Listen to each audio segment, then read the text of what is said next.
Welcome back to Miami Art Week. Tell us who you are and what piece of art this is.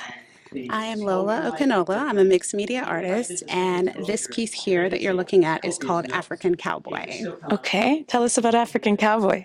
So I'll start by telling you a little bit about the background of my art. My art is inspired by African culture, African fashion. I try to explore with realism, try to fuse realism with fiction, or maybe not fiction per se, but something that's not really that you usually do not see, right? Okay. So how many times have you seen an African cowboy, right? I don't know. Probably never. I'm sure they exist. But I love to create collages, as you can see. I work with all kinds of mediums. In this piece, you'll see there's leather, there's fabric, there's paper.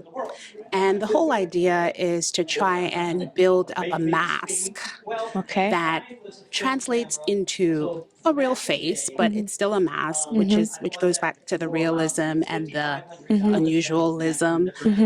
After I build the mask, then I try and find something that I can put on it that will allow you to see, this unusual thing. So in this case, it's a cowboy. There's so much brightness in this piece. Tell us about the emotion that is behind that. So I love color, I love texture, and the whole point is to evoke some sort of emotion. And for me, what texture and color does is it evokes this exciting feeling. It brings happiness, to my life. And I think that happens to most people. And so the brighter the better, the more texture the better. And so that's why you'll see, I'll fuse colors that you can't even think would go together. And at the end of the day, it builds a beautiful picture. The background of this is supposed to be like a tie-dye effect, which is also, we call it adire in Yoruba, which is Nigerian? Nigerian. Okay.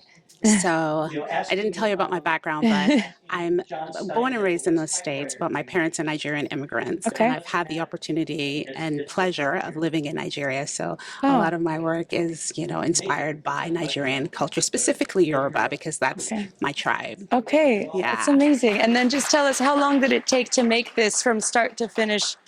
So it just depends. Sometimes I get a little crazy and I work for hours straight, like no sleep, no food. And sometimes it takes weeks. It just depends. It starts out as something and then it evolves into something else. It just depends on what's going on and how I'm feeling. But this particular one took about a few weeks, actually. Okay. Because it started out as something else. And then I was like, okay, I think I had even built a whole outfit for it. And then I decided, I think I just want it to be a face, and it's a part of a series. Okay. I have about 5 or 6 pieces that are just faces and with different headgears. Headgears are really important in the Yoruba culture, for women and for men. So that's just kind of how you distinguish tribes and cultures. Yeah.